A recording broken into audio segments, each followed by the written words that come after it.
இலைப்புள்ளி மாதிரியான நோய்கள் வந்து பயிரை தாக்கிறதுக்கு அதிகமான வாய்ப்பு இருக்குது. காற்றோட்டம் குறைவாக இருக்கிறதுனால அந்த மிளகை மட்டுமே தாக்கக்கூடிய, மிளகை மட்டுமே உண்ணக்கூடிய சில புழு பூச்சிகள் ரொம்ப இதமாக, ஏன்னா அதுக்கு வந்து காற்றோட்டம் இல்லை, அதுக்கு எந்த டிஸ்டர்பும் இல்லை, அது அழகாக இந்த செடியை டிஸ்டர்ப் பண்ணுறதுக்கான வாய்ப்புகள் அதிகமாக இருக்கும். அதனால் இப்போ நான் ஒரு சாரி விட்டு ஒரு சாரி வைக்கும்போது 7 அடி இடைவெளி வைக்கும்போது 14 அடி கிடச்சிருது இல்லைங்களா? 14 அடி சாரியில் நமக்கு கேப் இருக்கும்போது காற்றோட்டம் நமக்கு கிடச்சிருது.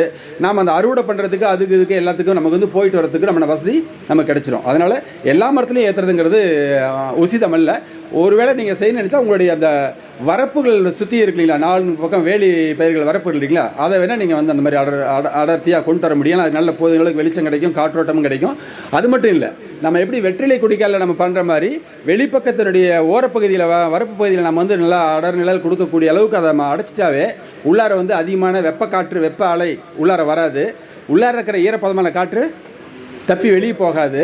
உள்ளார ஒரு இதமான சூழல் நிலவும். வெளியில் இருக்கிற வெப்பநிலையை விட ஒரு 5-10 டிகிரி வெப்பநிலை உள்ளார வந்து குறையிறதுக்கு வாய்ப்பு இருக்குது. இல்லைங்க, தனி பாக்கு தாங்க. என்னோட தோட்டம் வந்து சுற்றியும் தென்னை மரம் உச்சி பாக்கு வச்சுருக்கிறேன். ஆனால் என்னோடய தோப்பில், என்னுடைய பாக்கு தோப்புக்கு 2 பக்கமும் மற்றவர்களுடைய பட்டா நிலம் இருக்குதுன்னு வச்சுக்கோங்க. அங்கே போய் நான் தென்னை மரம் வச்சேன்னா என்னுடைய தென்னை மரம் என்ன ஆகுங்க, பாக்கு வேகமாக வளர்ந்துடும். தென்னை மரம் சாஞ்சிட்டு அவங்க தோட்டத்துக்கு போயிடும். 10 அடி 15 அடி அவங்க தோட்டத்தில் நம்ம காய் அறுவடை பண்ணால் பக்கத்து தோட்டத்தில் தான் போயிடும். அந்த மாதிரி இடத்துல வந்து நான் தென்னையை வைக்காத சில்வர் ஓக் மரம், சவுக் மரம்னு சொல்லி கேள்விப்பட்டிருக்கீங்க இல்லையா, அந்த மரத்தை நான் வந்து வச்சுக்கிறேன். அதில் மிளகு ஏற்றிக்கிறேன். இல்லை, எனக்கு தென்னந்தோப்பே இல்லை. தென்னையை வந்து பாதுகாப்பு பயிராக வச்சுக்கிட்டு அதுக்குள்ளார பாக்கு தான் நான் போட்டிருக்கேன். அதுதாங்க, நீங்கள் வயது முதிர்ந்த மரங்களில் நீங்கள் வைக்கலாம். அதாவது ஒரு 30 ஆண்டுகள் 35 ஆண்டுகள் ஆயிடுச்சு அப்படின்னா என்ன காரணங்கன்னா, நாம் ஒரு 21 வயசு வரை வேகமாக வளர்கிறோங்களா? இப்போ நாம் ஆனால் பெண்ணோ ஒரு குறிப்பிட்ட வயசு வரை வேகமாக வளர்கிறோமா? அதற்கு பிறகு நம்ம உயரம் வருதுங்களா? அதிகமாக இல்லை இல்லைங்களா? ஆனால் நம்ம அதாவது சொல்லுவோமே ஒய் ஆக்சிஸ் அவ்வளோதான். அதுக்கு பிறகு எக்ஸ் ஆக்சிஸ் எல்லாம் கொஞ்சம் கூடுவோம் குறையும், அது நடந்துகிட்ருக்கோம். அதே போலவே இந்த பாக்கு பார்த்திங்கன்னா முதல் ஒரு 10-12 ஆண்டுகள் அதனுடைய காய்ப்பு திறன் அதிகமாகும் வரை, நல்ல காய்ப்பு திறன் வரை கிடைக்கும் வரை வேகமாக வளரும். கணு இடைவெளி வந்து 1 அடி 1.5 அடி அந்தளவு கூட போகும். ஒரு சில இடத்துல பார்த்தீங்கன்னா 1.5 அடி, என்னுடைய கையிலேயே 1 முழம் வர அளவு கூட அந்த கணு இடைவெளி இருக்கும். சுற்றி நிழல் இருக்குது, நல்ல நிழல் இருக்குது, மண் வளமான மண், நிறைய தண்ணி கொடுக்குறோம், நிறைய எருவு போடுறோம் அப்படின்னா அது வேகமாக வளர்ந்துட்டு தான் போயிட்டுருக்கோம். சரிங்களா? அப்போ ஆனாலும் ஒரு 12 ஆண்டுகளுக்கு பிறகு அந்தடைய மரத்தினுடைய முழு சக்தி திறனும் காய்ப்புக்கு எப்போ மாற்றப்படுதோ, மடைமாற்றம் செய்யப்படுதோ அதுக்கு பிறகு அதனுடைய வளர்ச்சி குறைஞ்சிரும், கணு இடைவெளி குறைஞ்சிரும். அதே ஒரு 15 ஆண்டுகளுக்கு ஆன பிறகு பார்த்தீங்கன்னா ஒரு கணு இடைவெளியிலேருந்து 1 இன்ச்சு அகலத்துக்கு வந்து நின்றுடும். கீழே 1.5 அடி இருந்தது, மேலே 1 இன்ச்சுக்கு வந்து நின்று போயிடும். அப்போ வந்து அதுக்கு பிறகு மரம் வந்து வேகமாக வளராது, நம்மளே போல தான் வேகமாக வளராது. அதனால் நம்ம வந்து உயரமான தென்னந்தோப்புகளில் வைக்கும்போது பிரச்சனை இருக்காது. நீங்கள் உயரம் குறைவான, நம்ம ஏற்கனவே சொன்ன மாதிரி ஒரு 10 ஆண்டு 15 ஆண்டுகள் உள்ள தென்னை மரத்தில் நீங்கள் வந்து பாக்கு கொண்டு போய் வச்சிங்கன்னா நிச்சயமாக பாக்கு தென்னை மரத்தை ஓவர்டேக் பண்ணிவிடும். அதுக்கு பிறகு பாக்கும் வருமானம் இருக்காது, தென்னை மரமும் காய்க்காது. உன்னால் நான் கேட்டேன், என்னால் நீ கேட்டேங்கிற மாதிரி தான் கதை. சரிங்க, அடுத்தது வேறு என்னங்க? கொடிங்க கொடிங்க கொடிங்க கொடிங்க பாக்குலேயே தென்னையில் மிளகு வளர்ந்து வந்து ஒரு ஸ்டேஜில் வந்து பாக்கோட ஈல்டும் தென்னையோட ஈல்டு கம்மியாகிட்டுங்களா இந்த இது வளர்ச்சி வரையில்? எது வரும்போதுங்க? மிளகு வளர்ச்சியை வந்து இல்லைங்கய்யா, மிளகுக்கு இதுக்கும் சம்மந்தமே இல்லைங்க. என்ன இப்போ நீங்கள் 2 பேர் இருந்தால் 4 பேர் இருந்தால் ஓகே, நீங்கள் 2 பேர் 4 பேர் இருந்தால் ஒரு ஆளுக்கு இருந்தால் ஒரு ஆள் சாப்பாடு சமைப்பீங்க, 4 பேர் இருந்தால் 4 பேருக்கான சமைப்பீங்க, 5 பேர்னா 5 பேருக்கான சமைப்பீங்க. அதே போல் நீங்கள் வந்து பாக்கில் மிளகு வச்சுருக்கீங்க, காஃபி வச்சுருக்கீங்க, வேறு ஏதாவது வச்சுருக்கீங்க, இல்லை தென்னை தோப்பில் பல்வேறு வகையான மரம் வச்சுருக்கீங்கன்னா அந்த இன்புட்ஸை கொஞ்சம் சேர்த்து கொடுக்க வேண்டியிருக்கும், இடுப்புகளை கொஞ்சம் சேர்த்து கொடுக்க வேண்டியிருக்கும். அவ்வளோதான். நிச்சயமாக அதுக்கு அது பாக்குக்கு வந்து தென்னையை வந்து மிளகு பாதிக்கிறதுக்கு வாய்ப்பே இல்லை. அதேமாதிரி தென்னையும் சரி மிளகையும் சரி அல்ல வேறு எந்த பயிரையும் சரி மிளகு பாதிக்கிறதுக்கு வாய்ப்பு இல்லை. சரி, நல்லதுங்க. நம்ம இதே கேள்வி பதிலுக்குன்னு தனியாக ஒரு செஷன் இருக்குது, சொல்லுங்க. செடி மிளகுங்களா? ஐயா, செடி மிளகு தென்னந்தோப்பில் வைக்கிறதுக்கு வந்து எனக்கு கொஞ்சம் அதில் மாற்று கருத்து இருக்குது. காரணம், மேலேருந்து காற்று காலத்தில் மட்டை எங்கே விழும் எப்படி விழும்னு தெரியாது. காய் வெட்டும்போது கூட கொலை எங்கே போய் விழுன்னு தெரியாது. ஒரு கொலை தவறி போய் அந்த செடி மேலே விழுந்துச்சு, அந்த செடியோட நிலைமை நினச்சி பாருங்கள். அல்லது காற்று அடிக்கும்போது மட்டை விழுந்தாலும் என்ன நிலை நினச்சி பாருங்கள். கொடி மிளகுங்கிறது செடியில் மரத்தில் ஏறுறதுனால அது வந்து பெரிய தாக்குதல் இருக்காது. அதனால் வந்து அது அட்வைஸபிள் இல்லை. சரிங்க, நம்ம ஏற்றிருக்காங்க, எங்கள் அண்ணனே ஏற்றிருக்காரு. அது போதுங்கிற அளவுக்கு நீங்கள் கவர் பண்ணி விடலாம். எங்கள் மாமாவும் ஏற்றிருக்காரு, நீங்கள் அவரோட தோட்டத்தையும் போய் பார்க்கலாம். நல்லது. என்ன டெம்பரேச்சர்ல மிளகு வருமா சார்?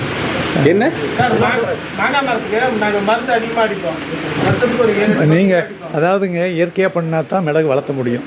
நீங்கள் செயற்கைக்கு போனீங்கன்னாக்கா பண்ண முடியாது. நான் உங்களுக்கு ஒரு உதாரணம் சொன்னேன் முதல்ல. நோய் மருந்து, இந்த தட்டுப்பூச்சி இதுக்கெல்லாம் நாங்கள் மருந்து அடிப்போம். அப்படி அடிக்கும் அதெல்லாம் இல்லை, மாமரத்தில் ஏற்றுனாக்கா நீங்கள் இயற்கைக்கு மாறினா தான் முடியும். பல்லடுக்கு விவசாயத்தில் வந்து நம்ம ஒவ்வொருத்தரும், நம்ம தமிழ்நாடு வந்து ஏறத்தாழ 8 வெப்பமண்டலமாக இருக்குது. ஒவ்வொரு வெப்பமண்டலத்துலேயும் ஒவ்வொரு விதமாக நம்ம வளர்ச்சிகள் பண்ணணும். அப்புறம் ஒரு மரத்துக்கு, ஒரு செடிக்கு வந்து இன்னொன்று கம்பேனியனாக இருக்கும், ஒன்று கம்பேனியன் இல்லாமல் இருக்கணும். இப்போ ஒரு மரம், தென்னை மரம் இருக்குதுன்னா தென்னை மரத்துடைய வேர் எப்படி மேலே தென்னை மரம் இருக்குதோ அது மாதிரி கீழே வேர் படர்ந்துருக்கும். அதே மாதிரி ஒவ்வொரு மரத்துக்கும் வேர்கள் வந்து மேலே எப்படி செடி இருக்குதோ அதுக்கு மாதிரி வேடு படர்ந்துருக்கும். ஒரு வேர் இன்னொரு வேரை வந்து நம்ம பாதிக்கக்கூடாது. அது மாதிரி நம்ம திட்டமிட்டு தான் நம்ம பல்லடுக்கு விவசாயம் பண்ணணும். அதே மாதிரி வந்து சூரிய ஒளி அறுவடை பண்ணுற மாதிரியே நம்ம இடைவெளி வேணும், காத்தோட்டமும் வேணும். அதனால் அதை திட்டமிட்டு தான் பண்ணணும். அது ஒரு பெரிய சப்ஜெக்ட்டு, அது ஒரு நாளைக்கு கூட பேசிகிட்டு இருக்கலாம். இதில் இருக்கிற சந்தேகங்களை வந்து நீங்கள் குழுவில் போடுங்க, மத்தியானம் 2 மணிக்கு மேலே கேளுங்க, நம்ம பதில் சொல்லலாம். எல்லாமே சொல்கிறோங்க. அடுத்தது வந்து வேஸ்ட் டீகம்போசர் வந்து கண்டுபிடிச்சவர் என்ன சந்திராங்க, அவர் வந்து அதை இங்கே தமிழ்நாட்டில் வந்து எடுத்து அதிலிருந்து என்னென்ன வேறு உபபொருட்கள் கண்டுபிடிச்சி நமக்கு செலவு அதிகமாக இல்லாமல், நீங்கள் ஒரு நுண்ணூட்டம் வாங்கினீங்கன்னா அதை ஒரு தடவை பயன்படுத்திக்கிட்டிங்கன்னா மறுபடியும் நுண்ணூட்டம் போய் வாங்கணும். இப்போ இவங்க வந்து மதர் கல்ச்சர் கொடுத்துட்றாங்க, அது 5 வருடம் வரையில் நம்ம பயன்படுத்திக்கலாம். அதை பற்றி வந்து பேசுகிறதுக்கு கனகரத்தின் அவர்கள் வந்திருக்காங்க, அதை பற்றி பேசுவாங்க. மற்றபடி இப்போ எனக்கு இருக்கிற கேள்விகள் எல்லாமே நம்ம மத்தியானத்துக்கு கேட்டுக்கலாம், எல்லாம் உங்களுக்கு சிறப்பாக பதில் சொல்லப்படும். சார், என் பேர் கனகரத்னம், நான் கோபிச்செட்டிப்பாளையத்துலேருந்து வரேன். இப்போது எல்லாருமே டாக்டர் கிருஷ்ணன் சந்திரன்னா யாருன்னு தெரியுமான்னு தெரியல. பட் என்னென்னா வேஸ்ட் டீகம்போசரை பற்றி எல்லாம் கேள்விப்பட்டிருப்பீங்க. யாரெல்லாம் கேள்விப்பட்டிருக்கீங்க கொஞ்சம் கோஆப்ரேட் பண்ணிங்கன்னா நல்லாயிருக்கும். ஓகே. அதாவது வேஸ்ட் டீகம்போசர் அப்படிங்கிறத வந்து பார்த்திங்கன்னா கிட்டத்தட்ட ஒரு 7-8 வருஷத்துக்கு முன்னாடியே எல்லா கேவிகேலையும் கொடுத்தாங்க, அக்ரிகல்ச்சர் ஆஃபீஸர் எல்லாத்துக்குமே கொடுத்தாங்க. அது தமிழ்நாட்டில் தான் ஒர்ஸ்ட்டாக யூஸ் பண்ணது. காரணம் என்னென்னா அவரோட வீடியோலாம் ஹிந்தியில் இருந்தது, நம்மளுக்கு நாலேஜ் அந்தளவுக்கு இல்லை. சரிங்களா, அதை ஜஸ்ட்டு மக்க வைக்கிறதுக்கு மட்டும் யூஸ் பண்ணான். பட் என்னென்னா அந்த வேஸ்ட் டீகம்போசர் ஒரு பொருளே போதும், மொத்த விவசாயத்தையும் முடிச்சிடலாம். அதாவது நமக்கு தேவையான இடுபொருட்களால் ரெடி பண்ணிக்கலாம், என்பிகே. ஏன்னா நாங்கள் அப்படி பண்ணி ஃபஸ்ட்டு பலனை அனுபவிச்சங்காட்டி தான் இந்த ப்ராடக்டை பற்றி கம்ப்ளீட்டாக தெரிஞ்சுது. இப்போ வந்து பார்த்தீங்கன்னா ஃபஸ்ட்டு வந்து ஃப்ரீயாக கொடுத்துட்டு இருந்தார், ஃப்ரீயாக மார்க்ஸ் பேட்டன்ட் வந்து ஃப்ரீயாக கொடுத்துட்டு இருந்தாங்க, 20 ரூபாய்க்கு வந்துட்டு இருந்தது. சரிங்களா, இப்போ அவர் ரிட்டையர் ஆனதுக்கப்புறம், என்சிஓஃப்லேருந்து ரிட்டையர் ஆனதுக்கப்புறம் அவராக சொந்த கம்பெனியில் கொடுக்குறது 150 வந்துட்டுருக்கு. சரிங்களா, இந்த வேஸ்ட் டீகம்போசரோட மெயின் பிரயோஜனமே ஒரு தடவை வாங்கிட்டிங்கன்னா அது வந்து மதர் கல்ச்சர். ஓகேங்களா, உங்களுக்கு இன்னும் க்ளீனாக புரியணும்னா, இப்போ இயற்கை விவசாயம்னா என்ன பண்ணுறாங்கன்னா எல்லாம் நாட்டு மாடு மட்டும் வச்சுட்டு பண்ணிகிட்ருக்காங்க. சரிங்களா, அதுக்கு ஒரு லிமிட்டேஷன் இருக்குது. சார், யாரெல்லாம் ஆர்கானிக் கார்பன் வந்து உங்கள் தோட்டத்தில் இருக்குன்னு தெரிஞ்சவங்க?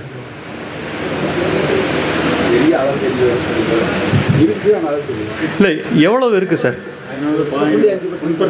1க்கு மேலே 2 அளவுக்கு இருக்கிறவங்க யாராவது இருக்காங்களா? உங்களுதில் நிறைய மரம் வச்சுருப்பீங்க, கரெக்டாக? ஏன்னா மரம் இருந்தால் மட்டும்தான் அது சாத்தியம், புரியுதுங்களா? இல்லாமையே 3 கொண்டு வர்றது அப்படிங்கிறது, அதாவது ஆர்கானிக் கார்பனோட பெனிஃபிட் என்னென்னா கொஞ்சம் பிட்டாக போகும். எதுக்குன்னா கடைசியில் பார்த்தீங்கன்னா உங்களுக்கு எல்லாம் ஒன்றா புரியும். ஆர்கானிக் கார்பன் இருந்ததுன்னா உங்களோட வேலை கிட்டத்தட்ட 90% முடிஞ்சுது. சரிங்களா, உள்ளே இருக்கிற நுண்ணுயிரிகளுக்கு ஆர்கானிக் கார்பன் தான் ஃபுட்டு கொடுக்குது. சரிங்களா, ஆர்கானிக் கார்பன் நேராக சத்து வந்து பயிர் கொடுக்காத கிடையாது. சரிங்களா, நுண்ணுயிரிங்கிறது எந்த அளவுக்கு முக்கியம்னா மனுஷர்லேருந்து பிளான்ட் வரைக்கும் அத்தனை நுண்ணுயிரி தான், புரியுதுங்களா? நீங்கள் வந்து பார்த்தீங்கன்னா சத்து கொடுக்குறீங்க, டன்னாக நாம் சத்து கொடுக்குறோம். ஆனால் பிளான்ட் ஏற்றுக்கணும்னா அதை வந்து எடுத்து கொடுக்கணும். உங்களுக்கு இன்னும் சுருக்கமாக புரியணும்னு சொன்னால், உங்கள் கையில் ஒரு 5 கிலோ அரிசி கொடுத்து சாப்பிடுங்கன்னு சொன்னால் எப்படி பண்ணுவீங்க? உடம்பு ஏற்றுக்காது. புரியுதுங்களா? இப்போ நாம் அந்த வேலையை தான் பண்ணிகிட்டு இருக்கிறோம். ஒரு மரத்துக்கு ஒரு ஏக்கராகவே பார்த்தீங்கன்னா கிட்டத்தட்ட ரொம்ப இப்போ நம்ம கொடுக்குறதுல 10% தான் பொட்டாஸ் ஆகட்டும், நைட்ரஜன், பாஸ்பரஸ் எல்லாம் தேவைப்படுது. ஏன் அவ்வளோ கொடுக்குறோன்னா மண் ஏற்றுக்காத தன்மையில் கொடுக்குறோம். அது ஏற்றுக்கிற தன்மை அயானிக் ஃபார்மில் மாற்றி எடுத்துக்கிறதுக்கு ரொம்ப டைம் எடுக்குது. சரிங்களா?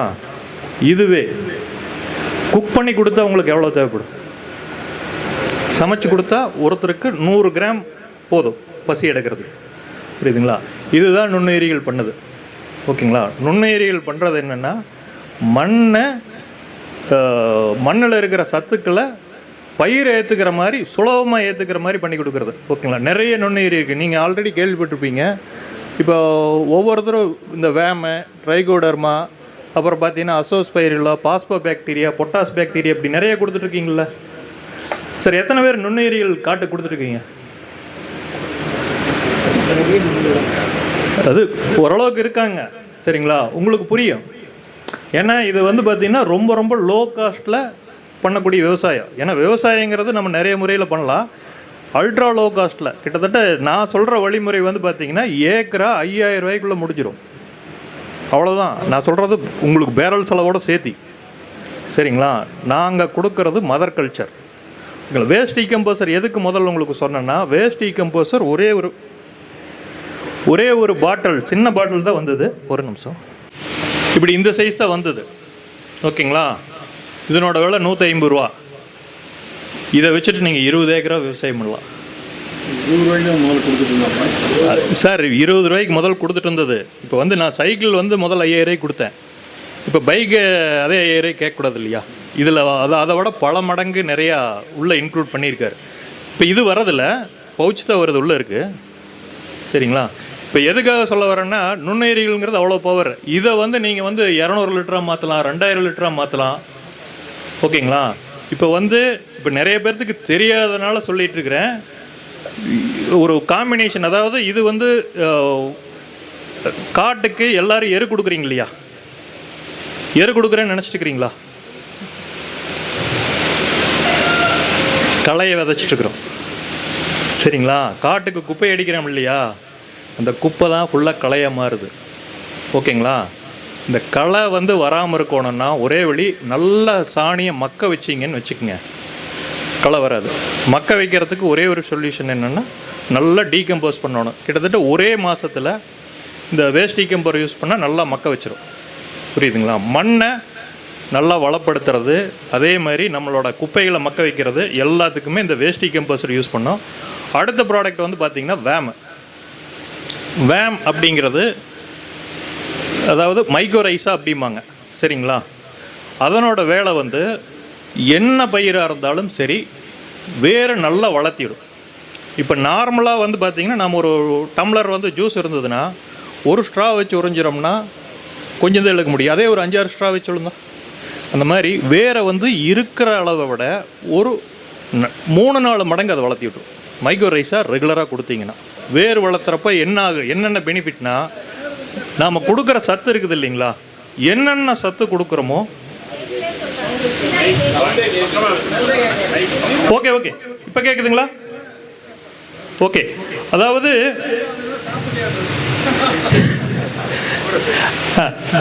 மைக் இல்லாமையே பேசலாங்க, ஒன்றும் பிரச்சனை இல்லை. ஓகே ஓகே ஓகே சார், அதாவது மைக்ரோரைஸா அப்படிங்கிறத பார்த்தீங்கன்னா வேர் வளர்ச்சிக்கு முக்கியமாக ஹெல்ப் பண்ணுற ஒரு நுண்ணுயிரி. அது பார்த்தீங்கன்னா இப்போ ஆல்ரெடி கொடுத்துட்ருக்குறாங்க மார்க்கெட்டில். வேம் இருக்குது. அதை கம்பேர் பண்ணுறப்ப நம்மளது என்னென்னா, நம்மது பார்த்தீங்கன்னா நம்ம தாய், அதாவது உயிர் சத்தாக கொடுக்குறோம். ஒன்ஸ் நீங்கள் வாங்கிட்டீங்கன்னா உங்கள் தோட்டத்தில் நீங்களே பல மடங்கு மறுபடியும் பெருக்கலாம். நான் அப்படியே காட்டணும் இல்லைங்களா? வேஸ்ட் டீகம்போசர் ஒரே ஒரு பாட்டில் 1 ஏக்கர்னாலும் அது போதும். ஈவன் மாடி தோட்டம்னாலும் அதே போதும். 20 ஏக்கர்னாலும் அதே போதும்.